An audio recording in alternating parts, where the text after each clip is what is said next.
சம்பளத்திற்காக வேலை செய்தால் அவர்கள் அத்தனை பேரும் ஏழைகள். நம்புறீங்களா? இங்க உட்கார்ந்துருக்கிற அத்தனை பிசினஸ் மேனும் பணக்காரு நான் நினைக்கிறேன். ஏன் தெரியுமா?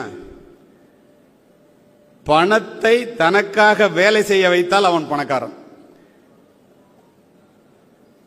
புரியுதா உங்களுக்கு?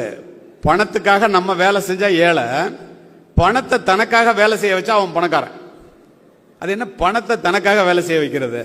நீ தூங்கும் போது கூட அந்த பணம் உனக்காக வேலை செய்ய வேண்டும். நீ தூங்கும் போது கூட அந்த பணம் உனக்கு பணத்தை சம்பாதிக்க வேண்டும். அது எப்படி சார் முடியும் அப்படின்னு நீங்க நினைக்கலாம். அருமையான ஃபுல்லா உட்கார்ந்துருக்கிற எல்லாருக்கும் சொல்றேன், கடைசி வரைக்கும் உள்ள மக்களுக்கு சொல்றேன். இந்த பணத்தை சம்பாதிக்கிறதுக்குரிய வழியில இந்த பணத்தை ஏன் சம்பாதிக்கணும்னு சொன்னேன், பணத்தை நமக்காக வேலை செய்ய வைக்கணும்னு சொன்னேன் இல்லையா? நிறைய பேர் நம்ம என்ன நினைக்கிறோம்,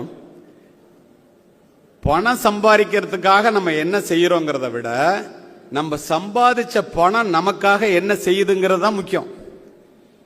இந்த படிப்பு முறை இருக்கு இல்லையா, அது ஏழைகளை உருவாக்குகின்ற கல்வி முறை அப்படின்னா நீங்க நம்புறீங்களா? என்ன சொல்லி வளர்க்குறோம் பிள்ளைங்களெல்லாம்?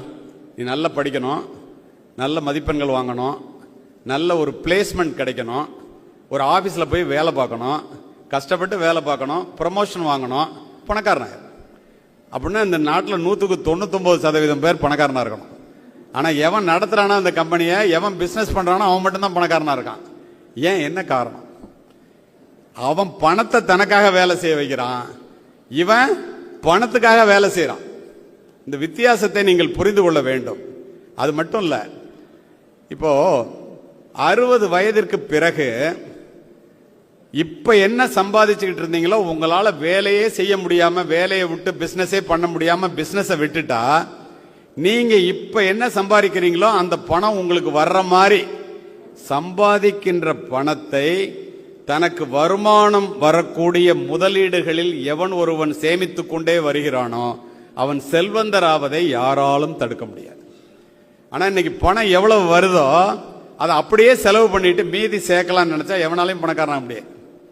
உனக்கு 1 லட்ச ரூபா வருதுன்னா 10,000 ரூபாயை சேமிப்புக்கு வச்சுட்டு பாக்கி உள்ள 90,000 ரூபா தான் நம்ம சம்பாதிச்சோம்னு நினைச்சுக்கிட்டு அதுக்குள்ள எவன் செலவு செய்யறானோ அவன் மட்டும்தான் பணக்காரனாக முடியும். பிசினஸுக்கும் இதே தான் அடிப்படை கோடு.